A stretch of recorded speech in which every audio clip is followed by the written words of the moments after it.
Renewed interest in the race to discover the true origins of the COVID-19 virus has put the Wuhan lab leak theory back in the spotlight.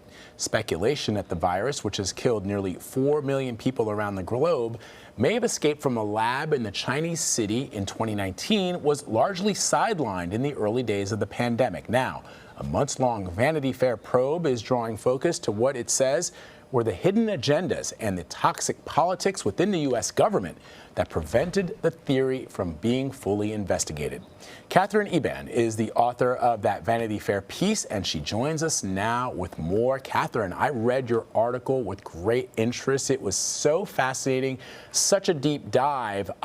Tell our viewers what exactly your investigation uncovered, and what kind of impact did former President Trump's anti-China rhetoric have on all of this?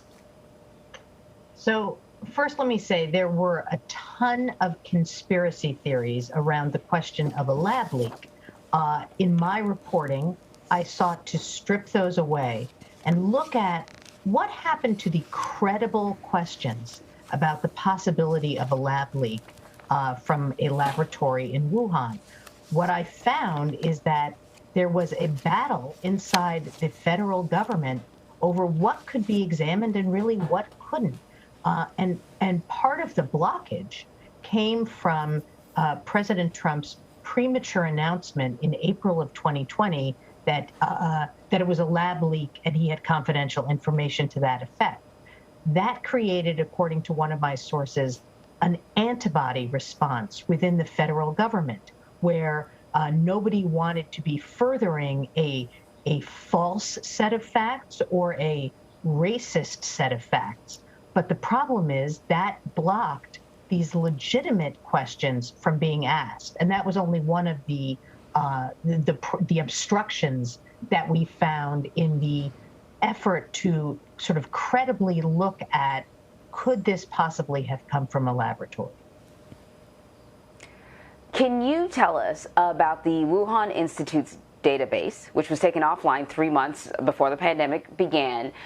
What did it contain, and what was the explanation for it being taken down?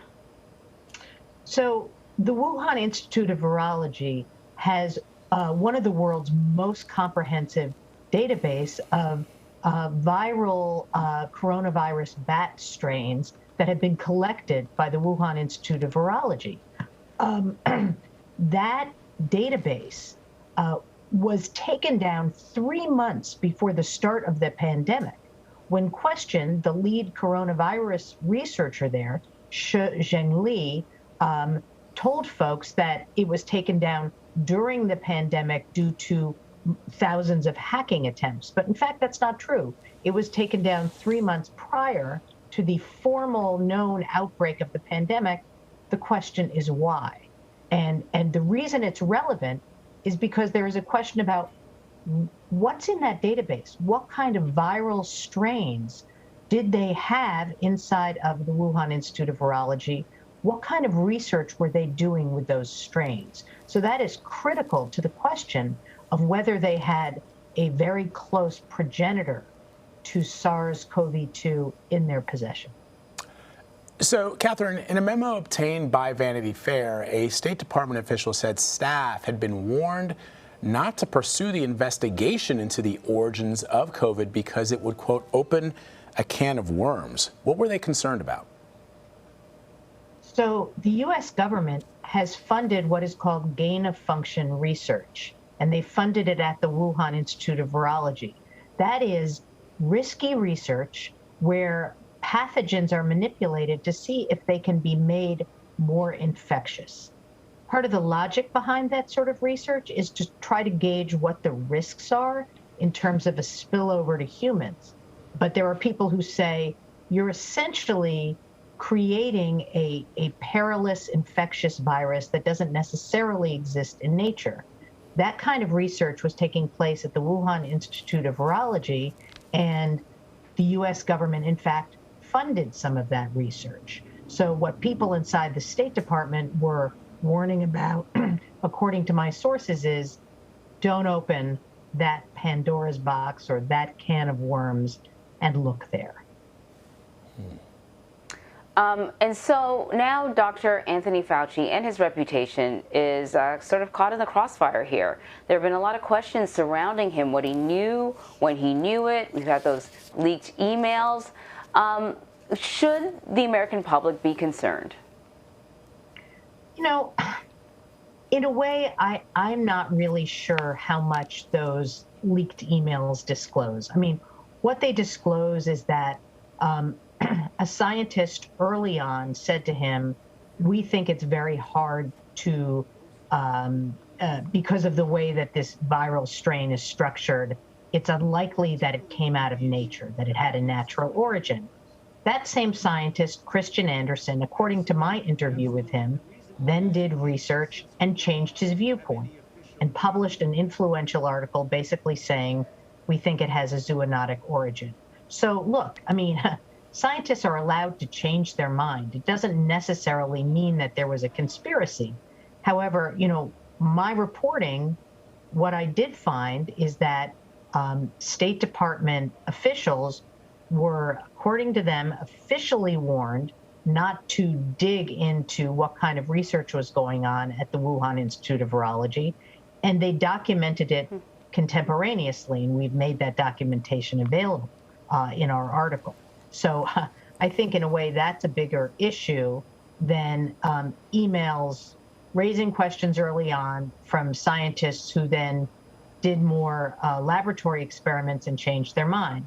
But I will say that, you know, scientists who originally asserted this could only be a natural origin have now changed their mind again and are saying we need to investigate a lab leak hypothesis. So I would say the most credible people here, they're not saying there was a lab leak. What they're saying is that deserves equal investigation.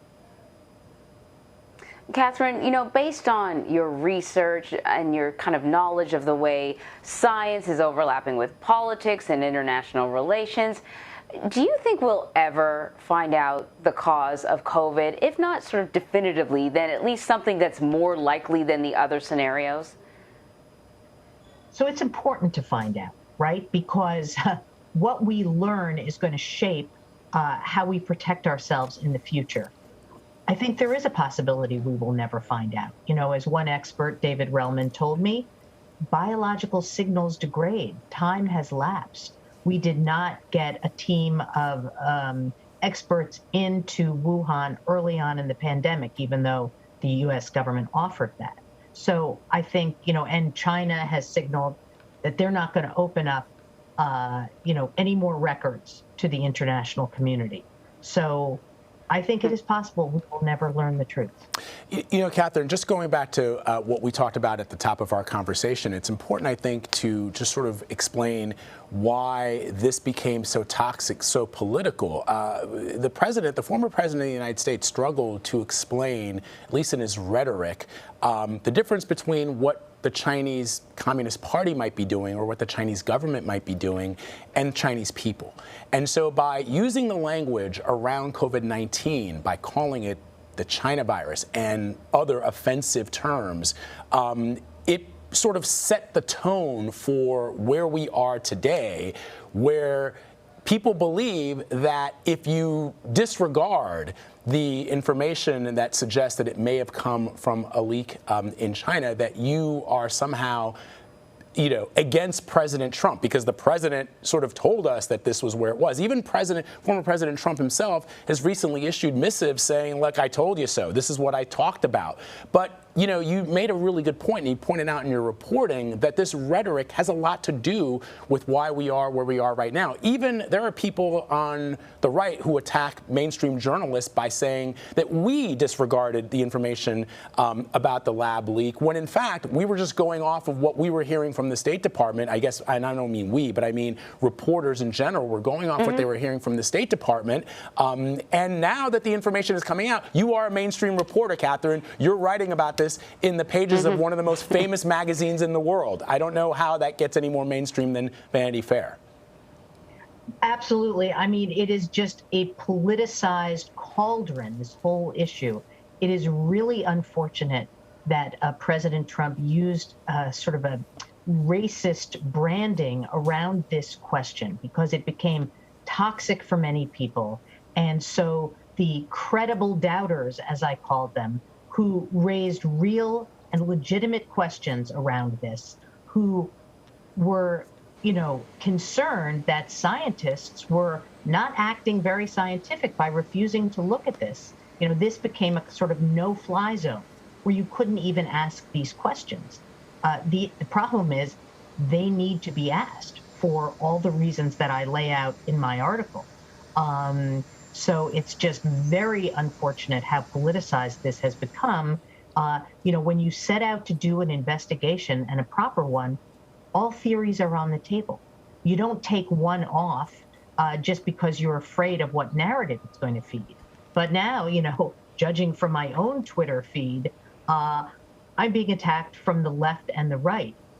Whereas what I really tried to do in my article is just strip away the conspiracy theories, strip away the false claims, and look at the actual evidence. And what were government officials initially looking at when they started investigating this? Why were they told to stop looking? What are the issues that need further investigation here? Now, President Biden has stepped in and said, we want an investigation. We want the intelligence agencies to go back to the drawing board, look in their own files. Let's see what we can find. So now we're waiting for that report. They have 90 days to present it to them. Important reporting. Katherine Eban, thank you so much for coming on to CBS News to talk about this. I think the whole world is waiting because, as you say, it will set the tone for how we deal with COVID-26 and COVID-42 when that should happen. God forbid it does happen, but we will at least be prepared if we understand the origins of COVID-19. Katherine Eban, thank you so much. We appreciate it. Thank you. Thanks for having me.